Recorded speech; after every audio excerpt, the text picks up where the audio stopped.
Hello नमस्कार दोस्तों, मैं कृष्ण कुमार आपका स्वागत करता हूं के नर्सिंग क्लासेज में। और हम पढ़ रहे थे चाइल्ड हेल्थ नर्सिंग। और चाइल्ड हेल्थ नर्सिंग में हम पढ़ रहे थे head to toe examination. Head से टो की तरफ अपन धीरे धीरे डीपली अपन उनको असेस करते हुए जा रहे थे। तो अपन ने स्टार्ट किया था हेड एग्जामिनेशन से। अपन ने हेड पढ़ा, उसके बाद अपन ने पढ़ा आई एग्जामिनेशन। ठीक है, आई के बाद अपन पढ़ रहे हैं अब ईयर एग्जामिनेशन। Year examination. अब हम कान को देखने वाले हैं, कान का। तो सबसे पहले हम क्या देखें कि कान प्रेजेंट है या नहीं है। ठीक है, ईयर पिन्ना जो है वो प्रेजेंट है या नहीं है, ये देखने वाले हैं। ठीक है, अगर एब्सेंट है तो कंडीशन कहलाएगी एब्सेंस ऑफ ईयर पिन्ना। क्या कहलाएगी? अनोटिया। इंपॉर्टेंट है कि एब्सेंस ऑफ ईयर पिन्ना अनोटिया कहलाता है। अनोटिया भी दो प्रकार से हो सकता है कि एक ईयर पिन्ना प्रेजेंट हो और एक एब्सेंट हो। वो क्या होगी?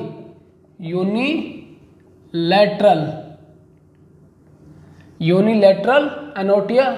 और हो सकता है दोनों साइड से ही ईयर पिन्ना एब्सेंट हो, तो वो क्या होगा? बाईलैटरल अनोटिया। ठीक है, अब ये देख लिया अपन ने कि ईयर पिन्ना एब्सेंट है। ठीक है, हो सकता है कि ईयर पिन्ना प्रेजेंट तो हो लेकिन उसका साइज जो है वो छोटा हो। तो small size ear pinna. Small size ear pinna क्या कहलाएगा? माइक्रोटिया। माइक्रोटिया कहलाने वाला है। और यह भी दोनों तरफ से हो सकता है वो यूनिलैटरल और हो सकता है वो बाईलैटरल।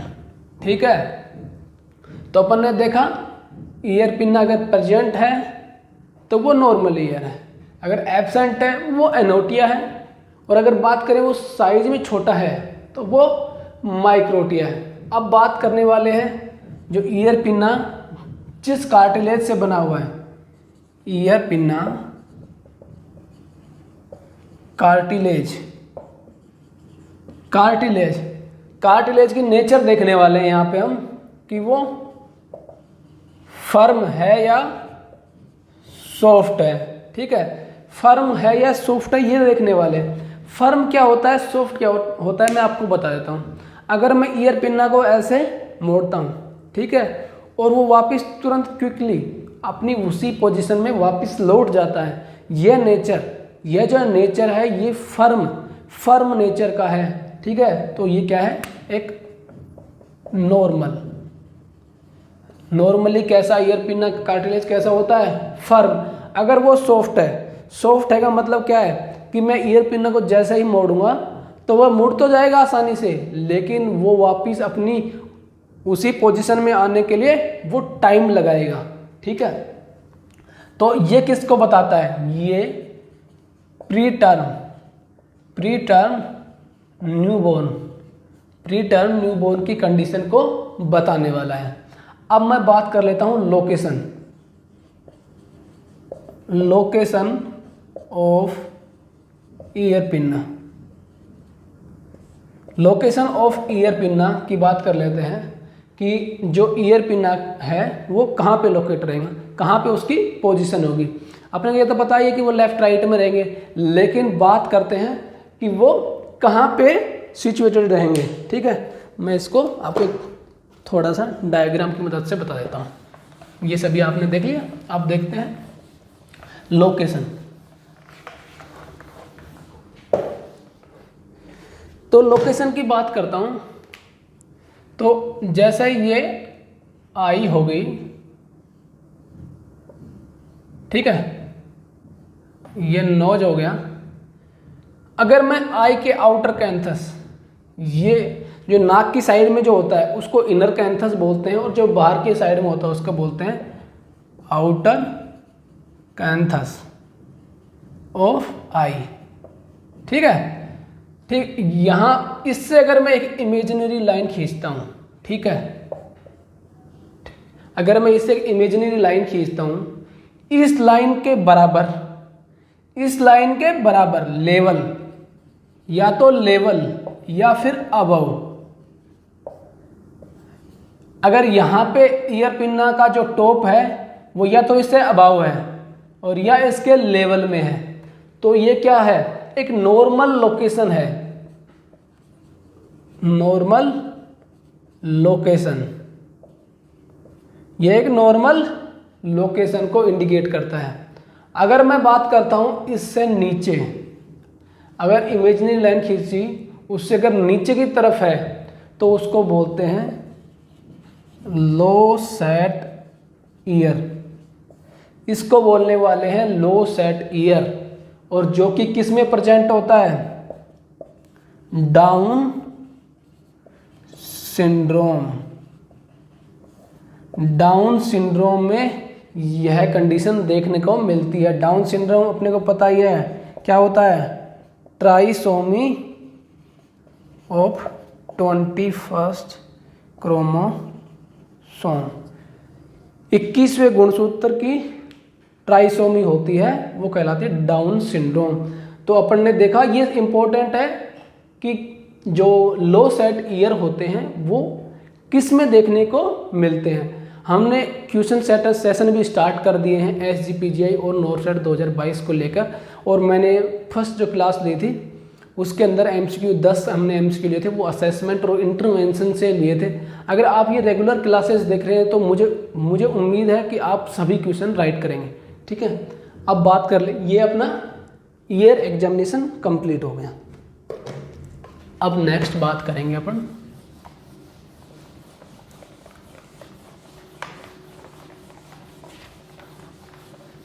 वो बात करेंगे नोज एग्जामिनेशन का।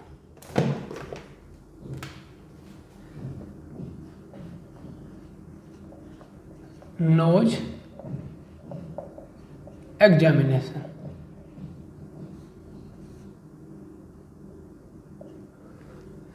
अपन ने सबसे पहले क्या पढ़ा, ईयर एग्जामिनेशन। अब पढ़ रहे हैं अपन नोज एग्जामिनेशन। नो, जैसे कि अपन ने ईयर में देखा कि absence of ear pinna anotia कहलाता है, ऐसे ही absence of nose, absence of nose क्या कहलाएगा, अरीनिया, एरीनिया, अरीनिया कहलाने वाला है। ठीक है, अब बात कर लेते हैं जो नेर्स होंगे। जो नेर्स होंगे वो कैसे होने चाहिए, क्लियर होने चाहिए। जो नेजल कैविटी है उसमें किसी भी प्रकार का म्यूकोजल ऑब्स्ट्रक्शन नहीं होना चाहिए। अपन ने क्या देखा, सबसे पहले देखा एब्सेंस ऑफ नोज क्या कहलाएगा, अरीनिया। उसके बाद में अपन ने नेर्स देखे वो कैसे होने चाहिए, क्लियर। ठीक है, उसके बाद में एक कंडीशन देखने वाले हैं अपन, वो कंडीशन है कोएनल एट्रेसिया। कोएनल एट्रेसिया बहुत बार एग्जाम में क्वेश्चन पूछा गया है कि कोएनल एट्रेसिया किस बॉडी ऑर्गन से रिलेटेड है। तो मोस्टली अपन एनल देख के अपन एनल कैनाल के बारे में सोचते हैं, लेकिन ये एक नोज से रिलेटेड कंडीशन है। इसके अंदर क्या होता है, कंजेनाइटल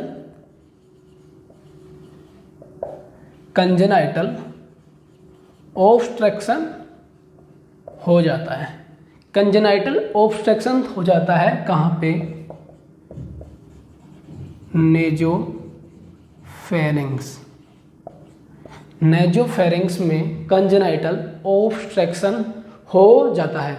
इसके अंदर अपन कैसे असेस करेंगे, तो जो ये नेजोफेरिंक्स और ओरोफेरिंक्स है ये बाद में जाके दोनों एक ही जगह पे मिल जाते हैं। ठीक है, एक ही चीज़ को लीड करते हैं फेरिंग्स में जाके। तो अगर बच्चे में नेजोफेरिंक्स का ऑब्स्ट्रक्शन हो गया है तो बच्चा नोज से तो ब्रीथ कर नहीं पाएगा, तो वो मुंह खोल खोल के सांस लेता दिखाई देगा। तो अपन देख सकते हैं बच्चा मुंह खोल खोल के सांस ले रहा है, तो अपन इस कंडीशन का कोएनल एट्रेसिया का आइडियल लगा सकते हैं। और जब बच्चा अगर ब्रेस्ट फीड करेगा तो उस टाइम पे उसको सांस नहीं आएगी, क्योंकि उसको नाक से सांस तो ले नहीं पा रहा और ओरल कैविटी अभी बंद है क्योंकि वो ब्रेस्ट फीडिंग कर रहा है। तो उस कंडीशन को अपन वहाँ से असेस कर सकते हैं। और अपन बात करते हैं नेजल फ्लेयरिंग। नेजल फ्लेयरिंग को भी असेस करने वाले हैं। इसमें नेजल फ्लेयरिंग क्या होती है अपन ने पढ़ लिया था। तो ये नेजल फ्लेयरिंग किसको लीड करता है? रेस्पिरेटरी डिस्ट्रेस को, रेस्पिरेटरी डिस्ट्रेस को लीड करता है। लीड एक सिम्टम है एक प्रकार से नेजल फ्लेयरिंग। तो इसमें क्या होता है, वाइडन नोस्ट्रिल देखने को मिलता है। जब बच्चा ब्रीथ करता है जो नोस्ट्रिल रहते हैं ये चौड़े की तरफ वाइडन हो जाते हैं। तो अपन ने देख लिया अभी नोज एग्जामिनेशन, ठीक है, समझ में आ गया आप सभी को। सबसे इंपॉर्टेंट इसमें है कोएनल एट्रेसिया। ये कंडीशन मैंने आपको बता दी कि इसके अंदर क्या होता है, कंजेनाइटल ऑब्स्ट्रक्शन हो जाता है। कहाँ का? नेजोफेरिंक्स का। कई बार एग्जाम में डायरेक्ट क्वेश्चन आता है कि जो कोएनल एट्रेसिया है वो कौन से बॉडी पार्ट का डिजीज कंडीशन है, कौन से बॉडी पार्ट से ताल्लुकात रखता है, ठीक है। नोज एग्जामिनेशन अपना इसी के साथ कंप्लीट होता है, ठीक है।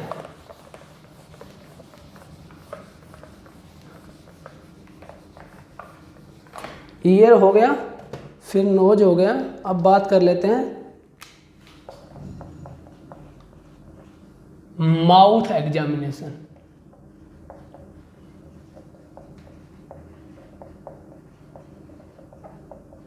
माउथ एग्जामिनेशन, माउथ एग्जामिनेशन की बात कर लेते हैं अपन, ठीक है। माउथ एग्जामिनेशन में सबसे पहले क्या देखने वाले हैं? सबसे पहले देखने वाले हैं अपन cleft lip and cleft palate. Cleft lip और क्लेफ्ट पैलेट की कंडीशन को देखने वाले हैं।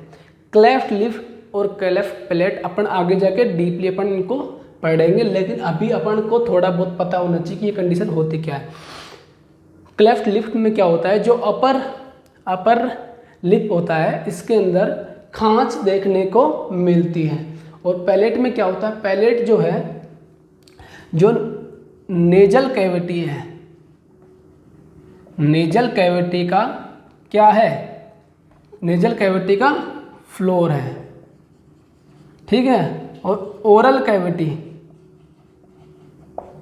ओरल कैविटी का क्या है, रूफ। तालू, अपना जो तालू हो है वो क्या है, नेजल कैविटी का तो फ्लोर है और ओरल कैविटी का रूफ है, ठीक है। तो वो क्या है, पैलेट। और जो पैलेट है वो भी दो प्रकार, सॉफ्ट पैलेट भी होता है और हार्ड पैलेट भी होता है। वो अपन आगे डीपली पढ़ेंगे, पर अपने को यह पता होना चाहिए कि क्लेफ्ट पैलेट में क्या होता है, पैलेट जो होता है उसके अंदर खांच हो जाती है, ठीक है। तो ये अपन ने देख लिया क्लेफ्ट लिप और क्लेफ्ट पैलेट। अब आगे देखते हैं सेकंड, टीथ देखने वाले हैं। टीथ देखने वाले हैं।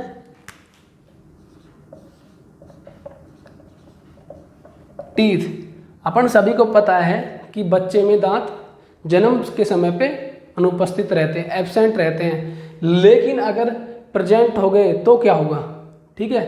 तो कुछ एक बच्चों में, कुछ बिल्कुल ही कम संख्या के बच्चों में ये प्रेजेंट भी हो सकते हैं, तो उनको बोलते हैं अपन नेटल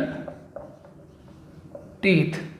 नेटल टीथ इंपॉर्टेंट है, आपको पता होना चाहिए। अगर जन्म के समय पे अगर न्यूबॉर्न में अगर दांत प्रेजेंट है तो उस कंडीशन क्या कहेंगे, उन दांतों को क्या कहेंगे, नेटल टीथ कहने वाले हैं, ठीक है। तो जो नेटल टीथ हैं अगर बच्चे में आपको दिखाई दे रहे हैं तो आपको क्या इंटरवेंशन होगा, अपन वहाँ पे चेक करने वाले हैं कि वो कितने इंटैक्ट हैं, मतलब वो कितने जुड़े हुए हैं। अगर वो अच्छे से मजबूत तरीके से जुड़े हुए हैं तो अपन कोई इंटरवेंशन करने वाले नहीं हैं। उसके बाद अगर वो हिल रहे हैं तो उनको अपन हटाने वाले हैं, क्योंकि अगर बच्चा ब्रेस्ट फीड करेगा उस टाइम पे हो सकता है अगर वो हिले हुए जो नेटल टीथ है वो टूट के उसके रेस्पिरेटरी ट्रैक में जा सकते हैं। ठीक है, अब बात कर लेते हैं थर्ड। अब देखने वाले अपन गम्स। गम्स देखने वाले हैं। मसूड़े में क्या देखेंगे? मसूड़े नॉर्मली कोई भी बॉडी ऑर्गन होता है, जो ह्यूमन बॉडी ऑर्गन कोई भी ऑर्गन होगा अगर, तो वो कैसा कलर का दिखाई देगा? पिंक। पिंक होगा। गम्स कैसे रहेंगे? पिंक। और सेकंड कैसे रहेंगे? मॉइस्ट। ठीक है, तो यहाँ पे पिंक और मॉइस्ट कौन कौन सी कंडीशन को बता रहे हैं? अगर कोई बॉडी ऑर्गन अगर पिंक कलर में है तो उसमें प्रॉपर ऑक्सीजन पहुँच रही है। तो ये किसके लेवल को बता रहा है? ऑक्सीजन लेवल को बता रहा है पिंक कलर। अगर मैं बात करता हूँ मॉइस्ट है तो ये कौन से लेवल को बता रहा है? हाइड्रेशन लेवल को। हाइड्रेशन लेवल को बता रहा है। अगर मैं बात करता हूँ किसी बच्चे के अंदर गम्स जो हैं वो ब्लू कलर के हैं तो ये क्या कंडीशन होगी? ये बता रहा है साइनोसिस। ठीक है, और अगर वो ड्राई हैं, अपन ने देख लिया था, वो अगर मॉइस्ट है तो वो हाइड्रेटेड हैं, अगर वो ड्राई है तो वो क्या हो गए? डिहाइड्रेटेड। अपन ने देख लिया क्लेफ्ट लिप और प्लेट। उसके बाद में अपन ने टीथ देखे। नेटल टीथ प्रेजेंट हो सकते हैं। नेटल टीथ क्या होते हैं? अगर न्यूबॉर्न के अंदर जन्म जाती कोई दांत दिखाई दे रहे हैं तो वो नेटल टीथ हो गए। गम्स में अपन ने देखा कि वो नॉर्मली पिंक और मॉइस्ट होते हैं। पिंक इसमें क्या बता रहा है? ऑक्सीजन लेवल को बता रहा है, और मॉइस्ट क्या बता रहा है? हाइड्रेशन लेवल को। अगर वो ब्लू कलर के हैं तो वो साइनोसिस को बता रहे हैं, और ड्राई हैं तो डिहाइड्रेशन कंडीशन को बता रहे हैं। अगर अब बात करते हैं अगली ओरल कैविटी में। तीन अपन ने देख लिया। अब ओरल कैविटी में क्या कंडीशन देखने को मिल सकते हैं? ठीक है, ओरल कैविटी की बात करता हूं मैं। फोर्थ, ओरल कैविटी में क्या देखने वाले हैं अपन? ओरल कैविटी में दो कंडीशन देखने को मिल सकती हैं। फर्स्ट है ओरल थ्रस, और सेकंड है एब्स्ट्रीन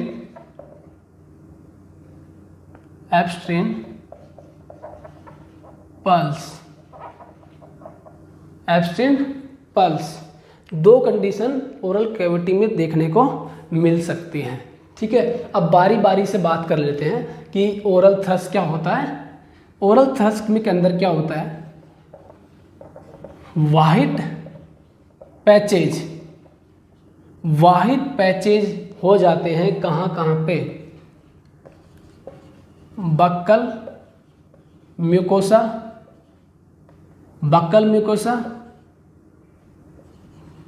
टंग और गम्स।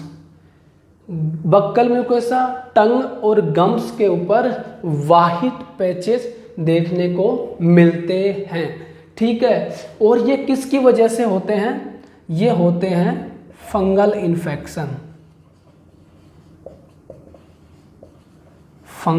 इन्फेक्शन की वजह से। ठीक है, और फंगल इन्फेक्शन भी कौन सा? कैंडिडा एल्बिकेंस, जिसका जिम्मेदार फंगल कौन सा फंगल कारक है? कौन सा जिम्मेदार कारक क्या है? Candida albicans. और कैंडिडा एल्बिकेंस को क्या कहते हैं?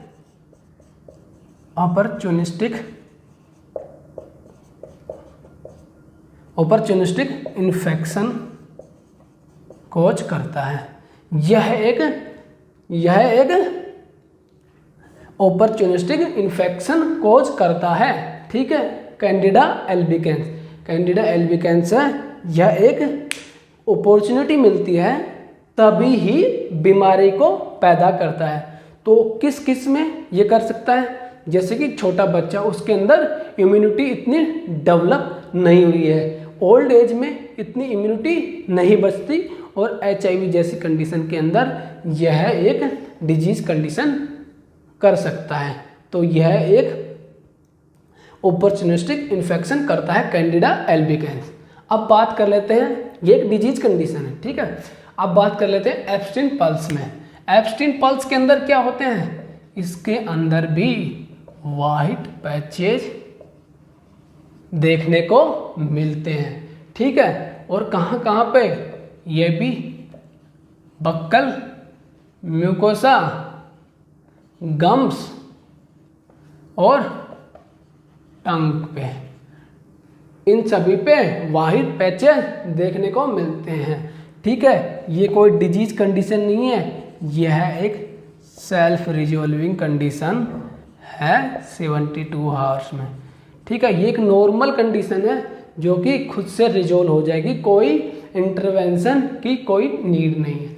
आप पूछोगे कि हमने बच्चे का ओरल कैविटी देखी, उसके अंदर वाइट पैचेज देखे, अब हम कैसे डिफ्रेंशिएट करेंगे कि ये जो वाइट पैचेज हैं ये एब्स्टिन पल्स के हैं या फिर ओरल थ्रस के हैं, ठीक है। अब इनको डिफ्रेंशिएट करने का मैं आपको बता देता हूँ तरीका। अपन कैसे डिफ्रेंशिएट करेंगे अब वो देख लेते हैं। अपन सबसे पहले क्या करेंगे, अपन सबसे पहले ग्लव्स पहनने वाले हैं। ग्लव्स पहन के अपन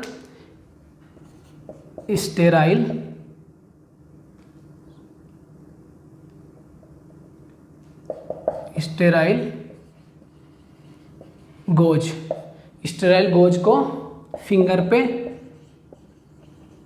रैप ऑन फिंगर, अपने ग्लव्स पहने, उसके बाद में स्टेराइल गोज लिया और फिंगर पे उसको लपेट लिया। अब क्या करेंगे, जहाँ जहाँ वाइट पैचेज हैं उस पर रब करने वाले हैं। तो क्या किया, रब on white patches, upon white patches पे रब करने वाले हैं। तो कौन सी कंडीशन ओरल कैविटी में ओरल थ्रस को बताएगी, अगर वाइट पैचेज नॉट रिमूव्ड, अपन ने रब किया, वाइट पैचेज रिमूव नहीं हुए, ब्लीडिंग स्टार्ट हो गई, और या फिर सीवियर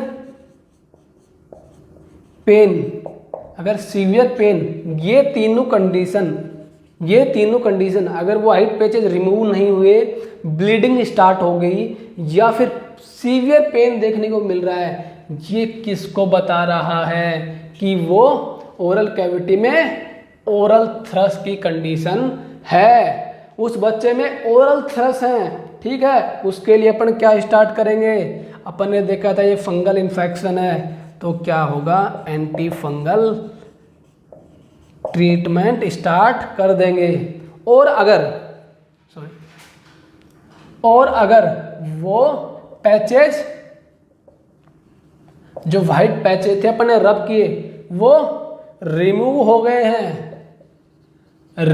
गए, नो ब्लीडिंग, वहां पे कोई ब्लीडिंग नहीं है, नो सीवियर पेन, कोई सीवियर पेन नहीं है, तो वो एब्स्टिन पल्स को बता रहा है वो कंडीशन, और ये एक सेल्फ रिजॉल्विंग कंडीशन है, ये एक नॉर्मल कंडीशन को बता रहा है, ठीक है। माउथ एग्जामिनेशन में अपन ने 4 पॉइंट पढ़े, अपन ने क्लेफ्ट लिप, क्लेफ्ट पैलेट पढ़े, और उसके बाद में अपन नेटल टीथ को देखा, उसके बाद अपन ने ओरल थ्रस, एब्स्टिन पल्स, ये सभी कंडीशन देख ले।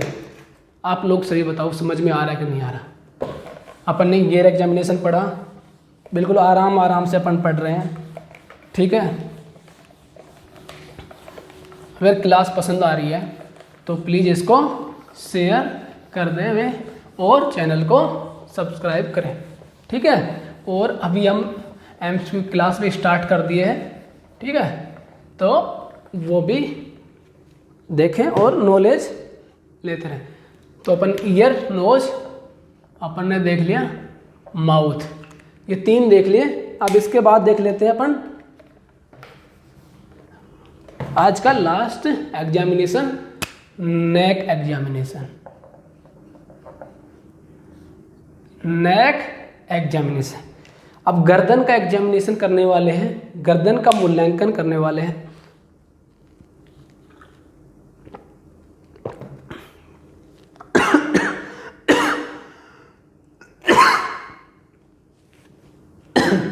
सॉरी। तो आप पढ़ने वाले नेक एग्जामिनेशन। इसके अंदर क्या देखने वाले, सबसे पहले जो बच्चे की गर्दन होती है वो गर्दन एक एडल्ट की तरह स्पष्ट रूप से अपन अलग नहीं कर सकते, अलग से दिखाई नहीं देती। बच्चे की गर्दन होती है वो सर के बाद सीधा मोस्टली धड़ शुरू हो जाता है। तो बच्चे की गर्दन कैसी होती है, वेरी शॉर्ट, ठीक है, बहुत ही छोटी और एंड थिक, बहुत ही छोटी और थिक दिखाई देती है, ठीक है। अब बात कर लेते हैं पोजीशन ट्रेकिया की। ट्रेकिया को असेस करने वाले अपन, देखने वाले हैं अपन। तो ट्रेकिया पहले बच्चे क्या करवाएंगे, हेड को से एक्सटेंड करवाने वाले हैं और उसके बाद में अपन ट्रेकिया को फील करेंगे। तो वो एक मिड लाइन में प्रेजेंट होना चाहिए, जो ट्रेकिया है वो मिड लाइन में प्रेजेंट होना चाहिए। अब बात कर लेते हैं इन नेक एग्जामिनेशन में 3 स्टार पॉइंट, सबसे इम्पोर्टेंट अपन बात करेंगे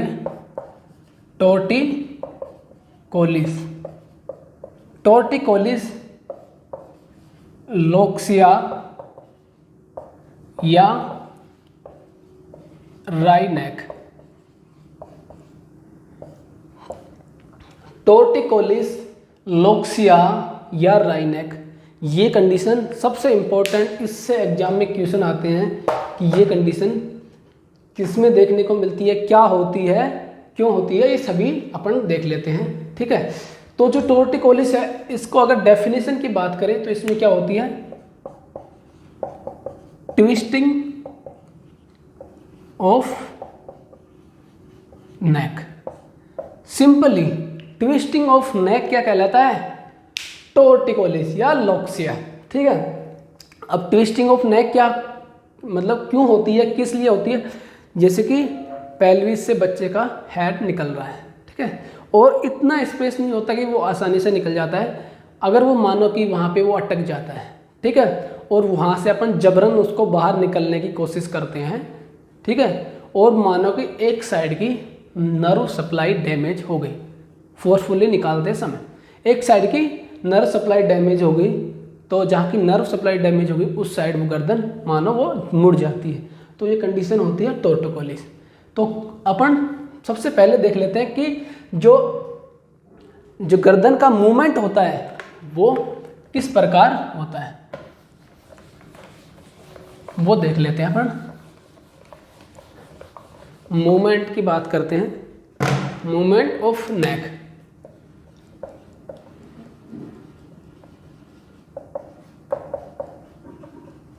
मूवमेंट ऑफ नेक, गर्दन के मूवमेंट में 2 मसल्स के टाइप, ठीक है, स्टर्नो क्लेडियो मैस्टोइड, स्टर्नोक्लेडियोमैस्टोइड और ट्रेपेजियस, ये भी संख्या में 2 और ये भी संख्या में 2। ये 2 प्रकार की मसल सहायता करती हैं एक गर्दन के मूवमेंट में। तो स्टर्नोक्लेडियोमैस्टोइड जो मसल होती है वो स्टर्नम से स्टार्ट होकर यहाँ मैस्टोइड तक जाती है, और ट्रेपेजियस जो पोस्टीरियर तरफ होती है, पीछे के साइड में होती है। ये दोनों नंबर में 2-2 होती हैं, लेफ्ट साइड में प्रेजेंट है और राइट साइड में प्रेजेंट है। ये दोनों मसल 2-2 संख्या में है, ठीक है। तो जो मसल का मूवमेंट कौन करवाता है, through a nerve conduction muscle का मूवमेंट होता है। तो नर्व सप्लाई होती है इन दोनों को, वो नर्व सप्लाई होती है 11वीं 11th नर्व के द्वारा।